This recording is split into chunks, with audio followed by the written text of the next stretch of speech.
అందరికి ఈరోజు ఏం చేశానంటే బ్రౌన్ రైస్.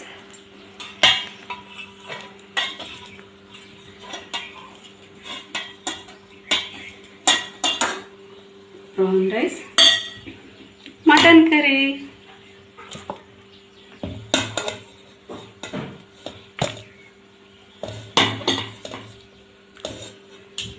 పెరుగు రైతా,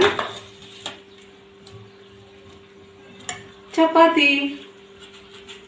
ఈరోజు ఇదే సండే స్పెషల్. సాయంత్రం పీతలు తెచ్చుకోవాలని ఈరోజు ఒకటే కర్రీ చేశానని.